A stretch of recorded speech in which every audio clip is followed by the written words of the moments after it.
Hello everyone, मैं हूं विश्ववर्धन। आप मुझे देख रहे हैं let's crack judiciary with Unacademy पे, जहां मैं आपके लिए करंट अफेयर से रिलेटेड वीडियोस लेकर आता रहता हूं जो कि आपके एग्जाम पॉइंट ऑफ व्यू से काफ़ी ज़्यादा इंपॉर्टेंट रहने वाले हैं। तो वैसे ही ना एक और ज़बरदस्त अपडेट निकल कर आई थी अभी कुछ दिनों पहले सुप्रीम कोर्ट की तरफ से, जहाँ पे सुप्रीम कोर्ट ने नोटिफाई किया था कि जो सेम सेक्स मैरिज को लेकर के ना काफ़ी सारे पिटिशन फाइल करी गई थी सुप्रीम कोर्ट के अंदर में, जहाँ पे वो डिमांड कर रहे थे कि सेम सेक्स मैरिज को एक तो इंडिया में लेजिटिमेट कर देना चाहिए और सुप्रीम कोर्ट यहाँ पर अपना एक बहुत ही इंपॉर्टेंट जजमेंट यहाँ पे सुनाए और इस सेम सेक्स मैरिज को लेजिटिमेट कर दे इंडिया में। तो इसी को लेकर के ना ऑलरेडी यहाँ पर 3 जजेस की बेंच जो थी, जिसमें हमारे चीफ जस्टिस ऑफ इंडिया भी शामिल थे, डीवाई चंद्रचूड़ जी, इसकी सुनवाई कर रहे थे। लेकिन फिर उन्होंने बोला कि यार इस केस की जो फाइनल जो आर्ग्यूमेंट्स होंगे ना, जो फाइनल हियरिंग होगी, वो एक कॉन्स्टिट्यूशन बेंच के सामने होनी चाहिए और इसी बात को इन्होंने नोटिफाई किया था। तो यही चीज़ ना पूरे ऑल ओवर द न्यूज़ हमको देखने को मिल रही थी कि सुप्रीम कोर्ट ने नोटिफाई किया है कि एक 5 जज की बेंच बैठेगी, यानी कॉन्स्टिट्यूशन बेंच बैठेगी, जो कि सेम सेक्स मैरिज की जितनी भी पिटिशंस है उसके ऊपर सुनवाई करेंगे।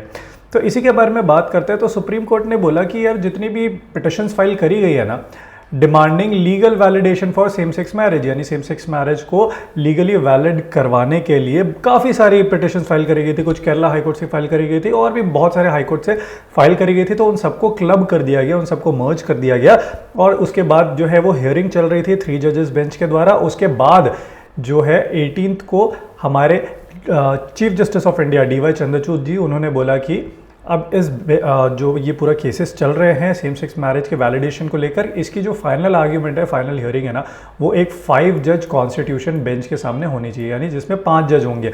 अब ये बेंच में कौन कौन होंगे, इसमें सबसे पहले तो होंगे हमारे chief justice of India DY Chandrachud ji, इसके अलावा justice Sanjay Kishan Kaul, SK Kaul, justice S Ravindra Bhat, justice PS Narasimha and justice Hima Kohli. ये 5 जजेस बैठेंगे एक साथ में, जो कि होगी कॉन्स्टिट्यूशन बेंच, और जो फाइनल हियरिंग होगी वो इन्हीं के सामने होगी और यही इस मैटर के ऊपर अपना वर्डिक्ट देंगे और डिसाइड करेंगे।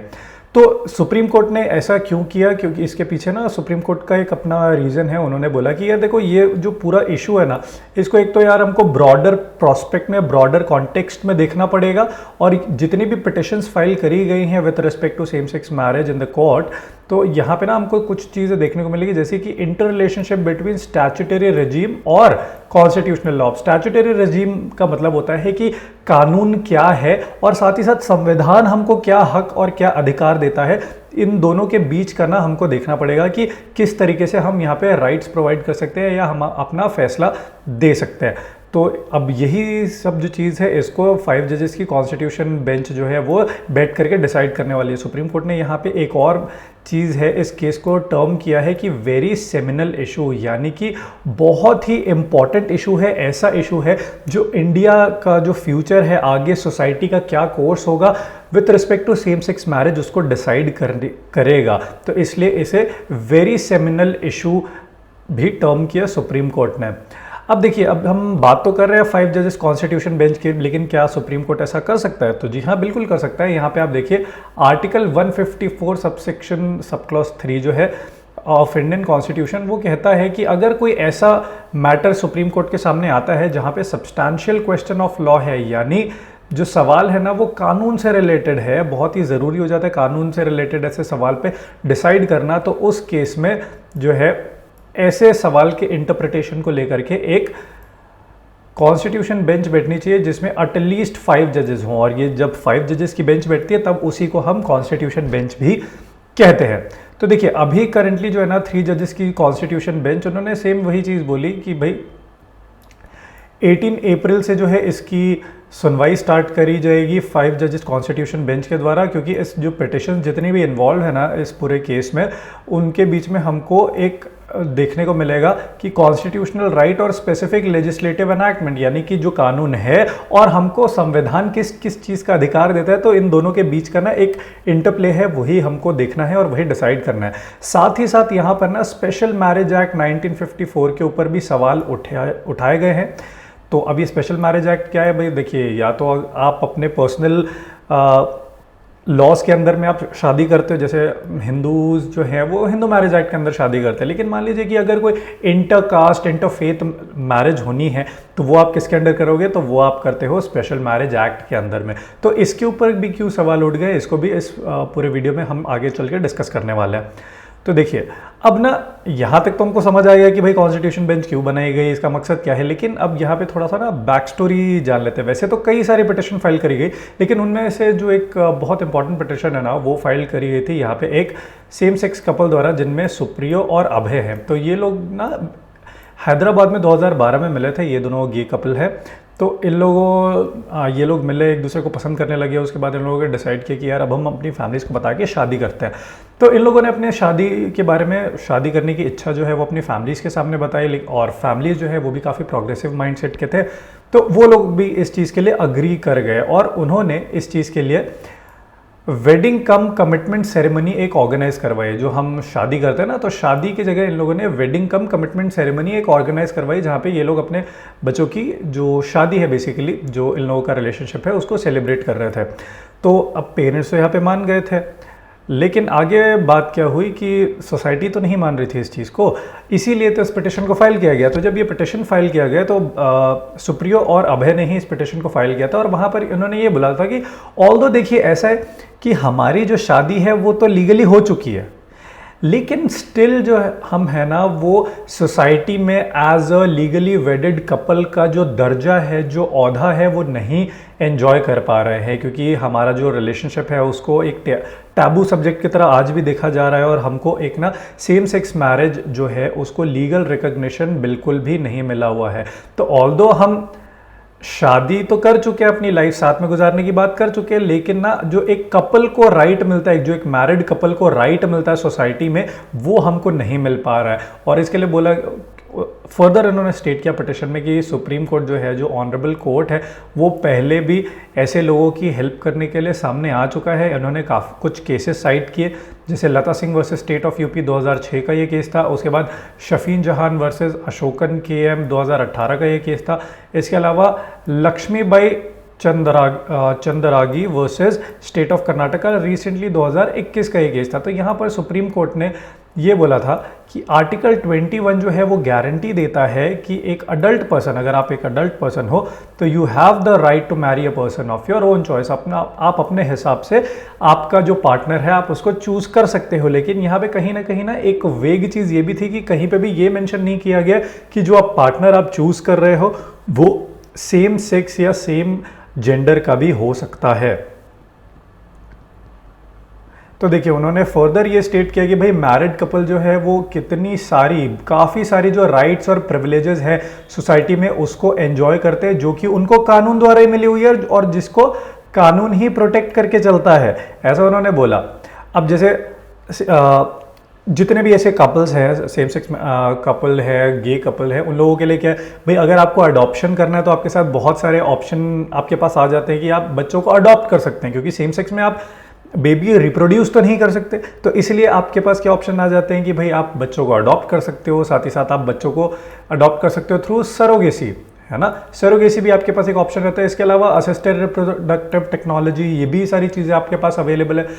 तो शादी को क्यों इतना लुक डाउन किया जाता है, सेम सेक्स मैरिज को, ठीक है, ऐसा इन्होंने बोला। साथ ही साथ इन्होंने बोला कि भाई मैरिज ही ना वो एक तरीका होता है जिसके थ्रू आप सोसाइटी में अपना एक्सेप्टेंस करवाते हो और वैलिडेट करवाते हो एज ए कपल।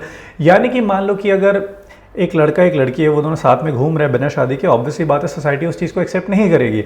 लेकिन वहीं पे अगर वो शादी कर लेते हैं वो कपल, तब तो फिर सोसाइटी एक्सेप्ट कर ही लेती है ना कि ये दोनों शादी कर लिए और ये दोनों लेजिटिमेट कपल है। लेकिन ये सेम सेक्स कपल्स जो हैं उनके साथ ये दिक्कत आती है कि इवन तो वो शादी कर ले साथ में आपस में, लेकिन फिर भी उनको सोसाइटी जो है वो एक्सेप्ट नहीं करती। तो अब जब हमने शादी कर ली है जिसके थ्रू सोसाइटी को एक्सेप्ट कर लेना चाहिए, तो स्टिल ये डिस्क्रिमिनेशन क्यों है।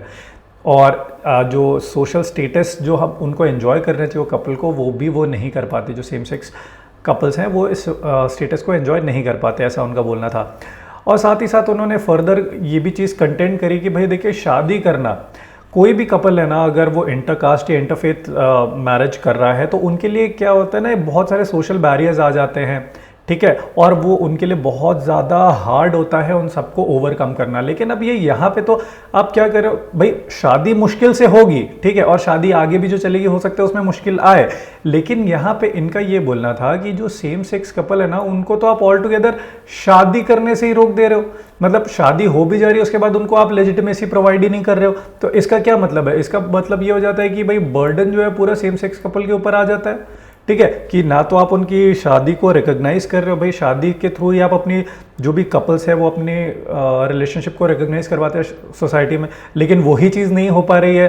ठीक है, तो सारा का सारा जो बर्डन है वो सेम सेक्स कपल के ऊपर आ जाता है, और उन्होंने बोला ये कॉन्स्टिट्यूशनली परमिसिबल नहीं होना चाहिए। और फर्दर कंटेंट करते हुए इन्होंने बोला कि भाई देखो, इक्वालिटी तो अचीव आप करना चाहते हो, उसके लिए आपने डिक्रिमिनलाइज कर दिया होमोसेक्सुअलिटी को। कब डिक्रिमिनलाइज किया था? सेक्शन 377 ऑफ आईपीसी जो था उसको हटा दिया गया, अनकॉन्स्टिट्यूशनल डिक्लेयर कर दिया गया। तो इसी चीज़ का एग्जाम्पल साइट करते हुए यहाँ पे पिटिशन में ये बोला गया कि भाई आप इक्वालिटी की तो बात कर रहे हो, ठीक है, कि आपने होमोसेक्सुअलिटी को डिक्रिमिनलाइज कर दिया, लेकिन सिर्फ डिक्रिमिनलाइज कर देने से काम नहीं हो जाएगा ना। आपको बाकी सारी जगहों जैसे घरों में, शादियों के लिए, और जितने भी सोशल इंस्टीट्यूशंस है, वर्क प्लेस है, पब्लिक प्लेसेस है, वहाँ से भी हमको वहाँ पे भी इक्वालिटी प्रोवाइड करनी पड़ेगी। सिर्फ इक्वालिटी प्रोवाइड कर देने का ये मतलब नहीं कि आप डिक्रिमिनलाइज कर दे रहे हो, आपको बाकी सारी जगहों पे भी इंश्योर करना पड़ेगा कि हमको इक्वालिटी मिल रही है, यानी सेम सेक्स कपल्स जो हैं उनको इक्वालिटी मिल रही है।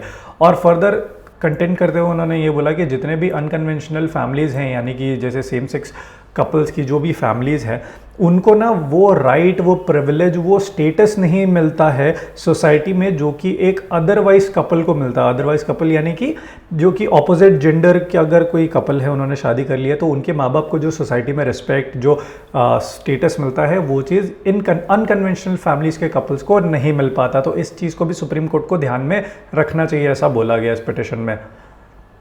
और साथ ही साथ अगेन उन्होंने बोला कि भाई ऑनरेबल सुप्रीम कोर्ट है वो हमेशा हर बार जो है ना उसने स्टेप अप किया है, और ऐसे जो रिलेशनशिप वाले कपल्स हैं, सेम सेक्स रिलेशनशिप वाले जो कपल्स हैं, उनकी मदद करने के लिए हमेशा वो सामने आया है। ठीक है, तो अभी भी उनको सामने आना चाहिए और हमको बचाना चाहिए, क्योंकि काफ़ी सारे ना थ्रेट्स होते हैं सोसाइटी के द्वारा, और फैमिली के प्रेशर्स भी इन लोगों पे बहुत ज़्यादा होते हैं, यानी सेम सेक्स कपल्स जो है उनके ऊपर काफ़ी ज़्यादा होते हैं। तो यहाँ पे सुप्रीम कोर्ट को स्टेप अप करना चाहिए और ऐसा एक कानून लेके आना चाहिए या ऐसी गाइडलाइन बनानी चाहिए। तो इन लोगों ने ना जितना भी अभी तक हमने कंटेंशंस की बात करी कि जो सेम सेक्स मैरिज कपल्स हैं उन्होंने अपने पिटिशन में क्या बोला, तो काफ़ी कुछ ना इन्होंने सुप्रीम कोर्ट के पुराने जजमेंट्स पे भी अपना बेस किया था आर्ग्यूमेंट। तो जिसमें कि सबसे इंपॉर्टेंट एक आ जाता है, ऑल्दो हमने पहले भी देखा हुआ है कौन कौन सा केस, लेकिन एक और इम्पॉर्टेंट केस जो इन्होंने साइट किया था वो ये था KS Puttaswamy versus union of India का, जो कि 2017 में आया था, और 9 जजेस की बेंच थी, उन्होंने ये डिसाइड किया था। और ये केस इतना फेमस इसलिए भी है क्योंकि आई होप आपको पता होगा, राइट टू प्राइवेसी को जो इंक्लूड किया गया था आर्टिकल 21 के अंदर, वो इसी पर्टिकुलर केस में किया गया था। और साथ ही साथ इस पर्टिकुलर केस में ना ये भी बोला गया था कि जो LGBTQ+ कम्युनिटी के जो लोग हैं उनकी जो राइट्स है ना, जो उनको राइट्स मिलनी चाहिए, वो सिर्फ सो कॉल्ड नहीं है, यानी कि सिर्फ कहने की राइट्स नहीं है, बल्कि वो एक्चुअली एग्जिस्ट करती हैं, वो रियल राइट्स हैं और उनको फॉलो करना चाहिए। ठीक है, ये राइट्स जो LGBTQ कम्युनिटी के लोग हैं उनको मिलनी चाहिए, और उनको भी अपनी प्राइवेसी प्रोटेक्ट करने का और डिग्निटी के साथ जीने का पूरा हक है, ऐसा इस पर्टिकुलर जजमेंट में बोला गया था। अब इसके बाद जो है ना, ये है सबसे important judgement, Navtej Singh Johar versus union of India 2018 का केस। ये तो मतलब एपिटोम था, क्योंकि इसी ने जितने भी LGBTQ कम्युनिटी के लोग हैं ना उनको मेंबर सोसाइटी में एक्सेप्टेंस दिलवाया था, और बहुत ही इंपॉर्टेंट जजमेंट है ये।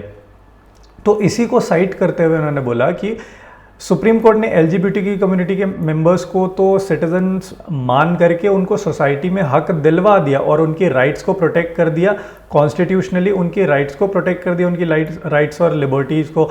और सुप्रीम कोर्ट ने साथ ही ये कहा, the choice of whom to partner, the ability to find fulfillment in sexual intimacies and the right not to be subjected to discriminatory behavior are intrinsic to the constitutional protection of sexual orientation।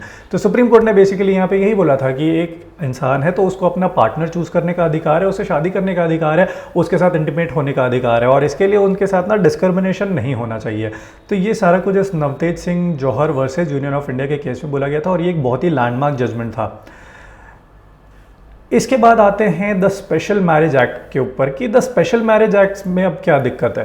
तो देखिए special marriage act में इन्होंने content किया कि देखिए सबसे पहले तो स्पेशल मैरिज एक्ट जो है उसको इंट्रोड्यूस किया गया था एज अ सिविल रिफॉर्म, जहाँ पे जो कपल्स हैं, अगर आप इंटरकास्ट या इंटरफेथ मैरिज कर रहे हो तो वहाँ पे जो कपल्स है वो अपनी शादी को रजिस्टर कर सकते हैं स्पेशल मैरिज एक्ट के अंदर में, जो कि उनके पर्सनल मैरिज एक्ट्स के अंदर में आप नहीं कर पाते तो आप स्पेशल मैरिज एक्ट के अंदर में करते हो इंटरकास्ट इंटरफेथ अगर शादी होती है। तो सबसे पहली बात तो ये बोल दी गई कि ये जो स्पेशल मैरिज एक्ट है ना ये अल्ट्रा वायरस है द कॉन्स्टिट्यूशन, यानी कॉन्स्टिट्यूशन के ही खिलाफ है। कॉन्स्टिट्यूशन के खिलाफ क्यों है?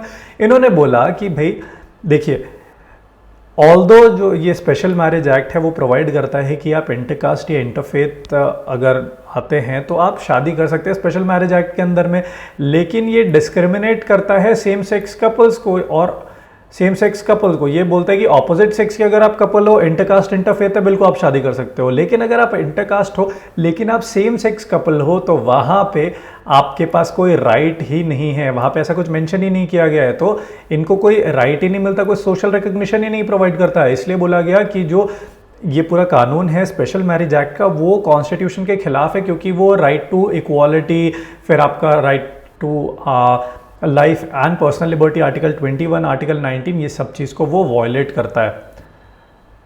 अब देखो जो कुछ कंडीशंस दी गई है ना स्पेशल मैरिज एक्ट के अंदर में वो ये है कि भाई सेक्शन 4 के अंदर सबसे पहले तो कंडीशन दी हुई है कि जो मेल है वो 21 साल कंप्लीट कर देना चाहिए और फीमेल जो है वो 18 साल की हो जानी चाहिए। तो भाई यहाँ पे जो पर्टिकुलर केस है उसमें फीमेल तो है नहीं, लेकिन उसमें दिया है कि भाई जो मेल है वो 21 साल की उम्र कंप्लीट कर लेना चाहिए। तो जो दोनों मेल है, जो सुप्रियो और अभय जिनकी हम बात कर रहे हैं, दोनों ही 21 साल के ऊपर के मेल थे, ठीक है। तो उन्होंने ये पहली रिक्वायरमेंट क्लियर कर ली। उसके बाद उन्होंने एक रिक्वायरमेंट जो है वो स्पेशल मैरिज एक्ट के अंदर शेड्यूल 1 में दी हुई है कि भाई वो प्रोहिबिटेड डिग्री ऑफ रिलेशनशिप के अंदर नहीं आने चाहिए, यानी कुछ रिलेशनशिप्स ऐसी होती हैं जो कि प्रोहिबिटेड है, आप उनमें शादी नहीं कर सकते, तो उस प्रोहिबिटेड डिग्री ऑफ रिलेशनशिप में भी नहीं आते, ठीक है। तो जब ये लोग नहीं आते हैं तो मतलब इन्होंने सारी कंडीशंस फुलफिल कर ली है स्पेशल मैरिज एक्ट की, जो कि एक शादी करने के लिए आपको चाहिए, उसके बाद भी इनको रिकग्निशन नहीं मिल रहा है, उसके बाद भी लोग एक्सेप्ट करने को तैयार नहीं है कि दोनों एज ए कपल रह रहे हैं। तो इसी चीज़ को लेकर के ना ये पूरा मैटर लाया गया। और साथ ही साथ अब हम देखते हैं ना कि वर्ल्ड वाइड रिकग्निशन कहाँ कहाँ मिल चुका है सेम सेक्स मैरिज को। तो देखिए लगभग ना दुनिया में 32 ऐसी कंट्रीज़ हैं, 32 ऐसी कंट्रीज़ हैं जहाँ पे सेम सेक्स मैरिज को लीगलाइज कर दिया गया है। ये पूरे लिस्ट है, आप चाहे तो इस वीडियो को पॉज करके ज़रूर इसको पढ़ लीजिएगा, जहाँ पर सेम सेक्स मैरिज को by way of judicial pronouncement यानी कोर्ट्स के प्रोनाउंसमेंट के थ्रू, जजमेंट्स के थ्रू सेम सेक्स मैरिज को लीगलाइज कर दिया गया है। अब यहाँ पर जो प्रेयर है, बेसिकली जो पिटिशन फाइल करी गई है उसके अंडर जो प्रेयर है ना वो बेसिकली ये है कि जो स्पेशल मैरिज एक्ट है 1954 उसमें a marriage between any two person को डाला जाए रादर दैन कि जस्ट मैरिज। मतलब उसमें दिया हुआ है कि आप शादी तो कर सकते हो इंटरकास्ट इंटरफेथ, आप ऑपोजिट कपल अगर आप ऑपोजिट सेक्सेस से आते हो, लेकिन यहाँ पर उन्होंने उनकी इस पिटिशन में डिमांड ये है कि एक वर्ड को इंसर्ट कर दिया जाए a marriage between any two person, जिसमें भाई सेम सेक्स कपल्स भी आ सकते हैं, इसको इंसर्ट किया जाए regardless of their gender identity and sexual orientation, ठीक है। नेक्स्ट प्रे जो थी उसमें यह था कि स्पेशल मैरिज एक्ट 1954 को अनकॉन्स्टिट्यूशनल डिक्लेयर कर दिया जाए क्योंकि ये वॉयलेटिव है article 14, 15, 19, 21 of the Indian constitution के, क्योंकि ये जो है वो solemnisation of marriage between same sex couples को वैलिडेशन ही नहीं देता। इस वजह से बोला गया कि इसको जो है अनकॉन्स्टिट्यूशनल डिक्लेयर कर देना चाहिए। आगे बढ़ते हैं कि भाई गवर्नमेंट का इसके ऊपर क्या रिस्पॉन्स है, क्योंकि गवर्नमेंट भी एक पार्टी है जिसको सुप्रीम कोर्ट ने ओरिजिनली जब ये पिटिशन फाइल करी गई थी तब नोटिस भेजा था और उसके बाद गवर्नमेंट का भी इसमें रिस्पॉन्स सीख किया था। तो भाई देखो गवर्नमेंट का ना सिंपल सादा यहाँ पर कहना है, गवर्नमेंट ने बोला कि यार ये जो है ना सेम सेक्स मैरिज ये तो सबसे पहले इम्परमिसिबल है, ये कोर्ट जो है वो ऐसा कर ही नहीं सकता कि सेम सेक्स मैरिज को परमिशन दे दे हमारे सोसाइटी में, क्योंकि इससे क्या होगा ना कि पूरा जो कंट्री का लेजिस्लेटिव पॉलिसी कहाँ पे फॉर्म होती है, लेजिस्लेटिव पॉलिसीज बनती है, लेजिस्लेटिव जो भी कानून है देश के वो बनते हैं पार्लियामेंट में। अगर यहाँ पे सुप्रीम कोर्ट ही कानून बनाने लग जाए तो यहाँ पे थोड़ा सा गड़बड़ वाली बात है, क्योंकि पार्लियामेंट जब कानून बनाता है ना तो उसको सोसाइटी के हर हिस्से को कंसिडर करके, सारे रूरल एरियाज़ को, फिर आपके जितने भी गांव के एरियाज़ हैं, जितनी भी कास्ट हैं, जितनी भी सोसाइटीज़ हैं, उन सारे चीज़ों को ना, उनके ओपिनियन, उनके व्यूज़ को कंसिडर करके, उनके कस्टम्स को कंसिडर करके कोई भी लॉ बनाना होता है। तो यहाँ पे सुप्रीम कोर्ट के लिए ना बहुत ही चैलेंजिंग रोल होने वाला है। ये चीज़ बोला गया कि जो भी आप अगर सेम सेक्स मैरिज के लिए अगर आप बनाना चाहते हो लॉ, तो ये सारा कुछ जो है ना काफ़ी ज़्यादा रिलीजियस और सोसाइटल नॉर्म्स के ऊपर डिपेंड करता है, बहुत ज़्यादा। क्योंकि जो शादी ब्याह का मामला होता है ना यार, वो बहुत आपका रिलीजन और सोसाइटी के नॉर्म्स के ऊपर डिपेंड करता है। तो अगर आप वो सारी चीज़ों को कंसिडर नहीं करते, वो काम सिर्फ कर सकता है पार्लियामेंट। अगर आप वो सारी चीज़ों को कंसिडर किए बिना ही अगर आप ऐसा इनको परमिशन दे देते हो तो बहुत ज़्यादा ये ना ट्रिगर करेगा इररिकंसाइबल वायलेंस। इररिकंसाइबल वायलेंस का मतलब होता है कि यार जिसके ऊपर ना लोग कभी सहमति नहीं देंगे और हमेशा इस चीज़ को लेकर के ना हिंसा या वायलेंस आप कह लीजिए, ये होती ही रहेगी। और इसकी वजह से क्या होगा ना, बहुत सारे लेजिस्लेशंस हैं जिस पे आप अगर देखोगे तो उनका एक हस्बैंड का क्या स्टेटस होता है। आप हस्बैंड किसको कहते हो? आप हस्बैंड कहते हो एक बायोलॉजिकल मैन को, और वाइफ आप किसको कहते हो? एक बायोलॉजिकल वुमेन को आप कहते हो। तो ये पूरी डेफिनेशन ही हस्बैंड और वाइफ की पूरी डेफिनेशन हर जगह चेंज हो जाएगी, जो कि हो सकता है सोसाइटी में कहीं मानी जाए, कहीं नहीं मानी जाए। हमारे कल्चर में ऐसा नहीं है। ये सारा कुछ जो है वो गवर्नमेंट का बोलना है। साथ ही साथ जो गवर्नमेंट है, सेंट्रल गवर्नमेंट है, उन्होंने बोला कि that any recognised deviation can occur only before the competent legislature. और अगर आप चाहते भी हो ना कि इनको परमिशन दी जाए, तो सुप्रीम कोर्ट ये डिसाइड ना करे कि कोई कानून आए ना आए। कानून अगर लाना है तो वो काम सिर्फ कॉम्पिटेंट लेजिस्लेचर का है, यानी कि पार्लियामेंट का है। तो ये जो मैटर है वो पार्लियामेंट के पास जाना चाहिए और पार्लियामेंट ही इस चीज़ को डिसाइड करे। तो इसी के रिगार्डिंग जो है वो एक एफिडेविट सेंटर ने फाइल करी थी और उन्होंने बोला था कि जितने भी लॉज हैं हमारे इंडिया में, वहाँ पे ना अगर इनको परमिशन मिल जाती है सेम सेक्स मैरिज को, अगर हम परमिशन दे देते हैं, तो दिक्कत क्या होगी कि जो union of man and women की हम बात करते हैं, what is marriage, marriage is the union of man and women, ये पूरी डेफिनेशन चेंज हो जाएगी। एक हस्बैंड एक वाइफ की जो डेफिनेशन बनती है वो पूरी डेफिनेशन चेंज हो जाएगी। तो ऐसा नहीं होना चाहिए और बहुत ही ज़्यादा यहाँ पे कॉशियस रहना चाहिए, बहुत ही सोच समझ के यहाँ पे डिसीजन लेना चाहिए। ये ऐसा जो है वो गवर्नमेंट ने बोला है। और जो हियरिंग है वो ऑलरेडी स्टार्ट हो चुकी है सुप्रीम कोर्ट में, डे बाय डे उसके ऊपर जो है वो लाइव अपडेट्स भी आपको मिलती रहेंगी। तो एट लास्ट मैं आपसे जानना चाहूँगा कि आपका क्या ओपिनियन है, क्या आपको लगता है कि सेम सेक्स मैरिजेस जो हैं उनको लीगली रिकॉग्नाइज कर लेना चाहिए, और क्या इससे सोसाइटी में चेंज आएगा, क्या इसे सोसाइटी एक्सेप्ट करेगी, नहीं करेगी, और जो गवर्नमेंट के कंसर्न्स उन्होंने रेज किए हैं क्या वो लेजिटिमेट हैं या नहीं है। इन सारी चीज़ों के बारे में मैं आपके व्यूज़ भी जानना चाहूँगा, तो वो आप मुझे कॉमेंट सेक्शन में ज़रूर बताइएगा। तो इसके बाद ना कुछ प्रमोशंस की बात कर लेते हैं। भाई देखिए, जुडिशरी के कोर्सेज हमारे पास अवेलेबल हो गए हैं 1+1 के ऑफर में, यानी कि 1 साल के सब्सक्रिप्शन के प्राइस पे आपको 2 साल का सब्सक्रिप्शन मिल जाएगा, और ये वैलिड है 18 अप्रैल टू 22 अप्रैल ये वैलिड है। तो बिल्कुल आप जल्दी से जल्दी जा करके इस ऑफर का फ़ायदा उठाइए। कोड यूज़ करिएगा आप WISH10, क्योंकि WISH10 का मतलब है आपकी विश जो है डिस्काउंट पाने के, डिस्काउंटेड रेट्स पे कोर्स पाने की, वो हो जाएगी पूरी। इसके अलावा जो है न्यू जुडिशरी बैच जो है वो स्टार्ट होने वाली है। मिशन MP और अदर स्टेट की जो जुडिशरी है 2023 के लिए, उसकी बैचेस जो है कॉम्प्रहेंसिव 6 मंथ्स की बैचेस हैं वो स्टार्ट होने वाली है। यहाँ पर आपको इंडिया के टॉप एजुकेटर्स पढ़ाएंगे और आपके सारे डाउट्स को क्लियर करेंगे, साथ ही साथ आपकी जो तैयारी है ना उसको और बेहतर करेंगे। तो आपको यहाँ पे क्या करना है कि कोड यूज़ करना है WISH10, और आपकी जो विश है डिस्काउंटेड प्राइजेस पे जुडिशरी के बैचेस ज्वाइन करने की, वो हो जाएगी पूरी। इसके अलावा रैंक एनहांसमेंट प्रोग्राम जो है वो UP मेंस के लिए भी स्टार्ट हो गया है जुडिशरी के लिए, जहाँ पे आपको सिर्फ एज लो एज 6,999 के प्राइस पे मिल सकता है ये WISH10।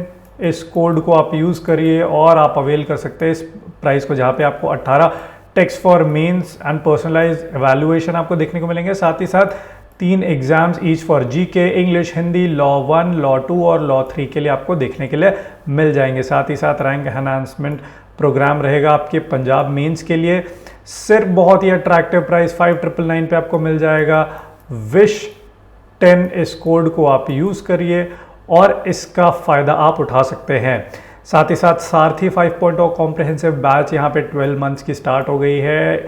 इंडिया के टॉप एजुकेटर्स यहाँ पे प्रेजेंट है। आपकी तैयारी को और बेहतर करने के लिए आपको सिर्फ यूज़ करना है कोड विश 10 और डिस्काउंटेड प्राइस पे आप इन कोर्सेज को ले सकते हैं।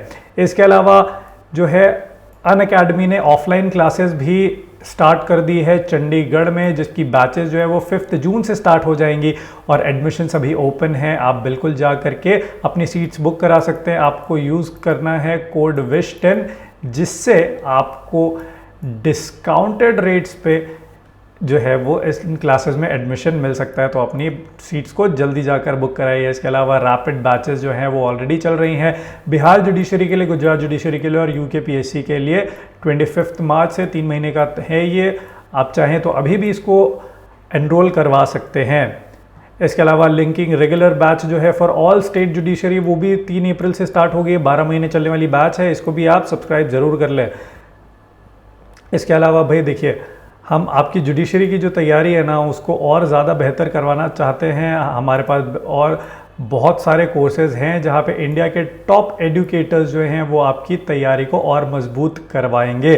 तो जल्दी जाइए और अनअकैडमी के कोर्सेज़ का फ़ायदा ज़रूर उठाइए। With this is the end of the video. Thank you very much.